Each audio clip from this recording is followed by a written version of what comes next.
monsieur. Bonjour, bienvenue à l'Académie. Bonjour, Robin, enchanté. Voilà, je suis venu vous voir aujourd'hui parce que j'ai envie de devenir VTC. Et j'ai vu qu'il y avait du coup un examen théorique et de la pratique comme si on devait repasser le permis, de ce que j'ai compris. Ouais, grosso modo. Et en fait, du coup, je voulais savoir exactement en quoi consistait cet examen et puis qu'est-ce qu'il y avait dedans, qu'est-ce qu'on doit avoir, qu'est-ce qu'on doit aborder, et ce que je dois apprendre, quoi. Et puis comment je peux apprendre tout ça. Donc, il y a donc une première épreuve qui est la réglementation du transport de personnes, le T3P, donc transport public particulier de personnes. Ça va concerner les VTC, ça va concerner les taxis, ça va concerner les 3 roues, les capacitaires, etc. Donc c'est une épreuve générale. D'accord. Donc une épreuve de 45 minutes, coefficient 3. D'accord. Donc c'est pas une épreuve à louper, c'est pas la plus difficile. En fait, il suffit d'apprendre le cours, il n'y a pas de difficulté particulière. D'accord. Vous avez une deuxième épreuve qui est la gestion, coef 2.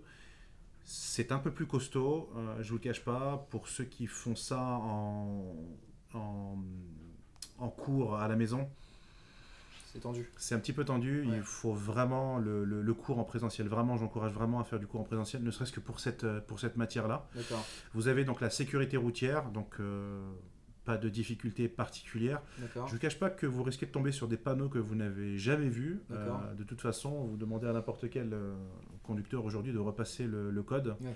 Il risque de faire un peu plus que 6 fautes. Ouais, c'est clair. Vous avez donc le français, une épreuve de français, coef 2, et D'accord. vous avez une épreuve d'anglais. Ok. Ce sont les 5 épreuves en fait qui sont communes aux deux métiers, taxi et VTC. Ok, d'accord. Et vous avez 2 matières donc, qui sont spécifiques au VTC, qui est la réglementation nationale spécifique VTC. Là, ça n'abordera que le VTC. Par exemple, la taille d'une voiture VTC, minimum 4,50 m, 1m70, Ok. sauf si c'est de l'hybride ou de l'électrique ou une voiture de collection. Là, vous pouvez prendre la taille que vous voulez, D'accord. la puissance que vous voulez. Ça, D'accord. on l'aborde en cours. D'accord. Et la deuxième épreuve, c'est le développement commercial, c'est l'art de la vente, l'art de la prise en charge du client, etc. D'accord. Ce qui est extrêmement important. C'est une matière qui a été rajoutée pour éviter que tous les chauffeurs se dirigent vers les applications. D'accord. À savoir que dans cette matière, on vous apprend en fait les bases de la négociation, les bases de la fidélisation. D'accord. Ok. Donc sur ces 7 matières, c'est sous forme de QCM. Vous avez donc... Il n'y a pas de réponse écrite Si, rédigée? vous D'accord. avez en fait 80% de QCM. Ok. Il faudra faire très très attention parce que par exemple, si vous avez les réponses attendues sur une question sont A ou B, vous répondez A, il n'y a pas de demi-point. Ok. Vous avez échoué à la question. Ok. Donc il faut faire très attention à ça. D'accord. Et vous avez ce qu'on appelle les QRC, des questions à réponse courte. Vous ne les avez pas dans toutes les matières. Ok. Par exemple, vous ne les avez pas en anglais et vous ne les avez pas en sécurité routière. D'accord. Dans ces 2 matières, vous avez que des QCM. Pour le reste, il y aura des QRC. Par exemple, développer le sigle de l'URSSAF. Que veut dire URSSAF? D'accord. Donc à partir de là, il faudra donc savoir répondre correctement pour avoir les points nécessaires. Ok, d'accord. Et du coup, pour l'examen pratique, c'est quoi? C'est un permis B? Enfin, c'est comme le permis, c'est comment? Alors, une fois que vous avez réussi effectivement donc l'épreuve théorique qu'on appelle l'épreuve d'admissibilité, Ouais. vous accédez à l'épreuve d'admission. Donc c'est l'épreuve pratique, c'est une épreuve qui dure à peu près 45 minutes avec 20 minutes de conduite. D'accord. Où vous devez accueillir en fait 2 personnes. Un professionnel de la route, ça peut être un moniteur auto-école, ça peut être un taxi, ça peut être un VTC, un professionnel de la route en fait, Ok. qui va avoir accès au double pédale, qui sera donc assis à côté de vous. Donc, je D'accord. rappelle que vous devez louer une voiture double pédale. À notre charge. À votre charge, sauf si vous passez en fait par notre école et que vous vous inscrivez à l'examen de Paris, on vous fournit ce véhicule. Ok, d'accord. À l'arrière va s'asseoir un client. En Ok. fait, c'est un représentant de la Chambre des métiers qui va se faire passer pour un client. Ok.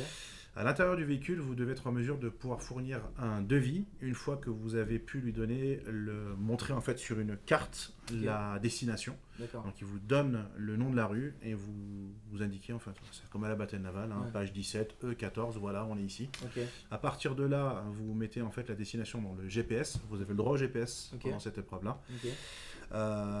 Ensuite, vous lui faites un devis. Ok. Et à partir de là, donc l'épreuve commence. Donc au niveau de la conduite, pareil, on vous formera à ça. Ok. Les 2 mains sur le volant, conduire de manière la plus souple possible. Faire D'accord. attention aux piétons, aux stops, d'éviter de glisser les stops, par Ok. exemple, éviter de passer à l'orange, enfin ce genre de choses. Ok. C'est du bon sens, mais on est Ouais. obligé de le rappeler quoi, pour, Ouais. pour certains élèves. D'accord. À la fin de cette épreuve, donc vous revenez donc au point de départ, et là on va vous demander une facture. Ok. Une facture se fait à peu près de la même façon, de la même façon qu'un devis. Ok. À partir de là, donc l'épreuve est terminée. Je rappelle aussi que pendant cette épreuve-là, vous devez pouvoir répondre sur les questions touristiques. D'accord. Donc à savoir où bien manger, où dormir, où s'amuser, où on a la meilleure vue de Paris, etc. D'accord, ok. Donc pour info, donc, le toit de l'Arc de Défense, la Tour Eiffel, voilà, je pense que c'est assez facile à comprendre, quoi. Ok. Ok, bah merci beaucoup, bah ça a été clair. Bon bah je me renseignerai, puis j'irai venir vous voir dans votre centre BVTC Academy. Et j'y compte bien. Merci monsieur, à bientôt. Au plaisir. Au revoir. Au revoir. J'espère que cette vidéo vous a plu. Comme vous avez pu le constater, voilà, on a décidé un petit peu d'innover en mettant voilà, une petite mise en scène. On voulait tester un nouveau format. Bah, n'hésitez pas à nous dire simplement si ça vous plaît dans les commentaires et si vous voulez qu'on fasse plus de mise en scène comme ça. Et n'hésitez pas à nous dire aussi dans les commentaires quel type de mise en scène vous souhaiteriez qu'on tourne pour vous. Ça vous permettra d'avoir vraiment une mise en situation réelle et ça pourra vous aider forcément sur plusieurs choses. Donc comme ce qu'a expliqué Aïssam, donc l'examen VTC voilà, qui est séquencé en un examen théorique et un examen pratique. Aujourd'hui, on ne peut pas vraiment considérer ça, je pense que ce soit un examen qui soit des plus compliqués. À mon avis, c'est vraiment à la portée de tout le monde.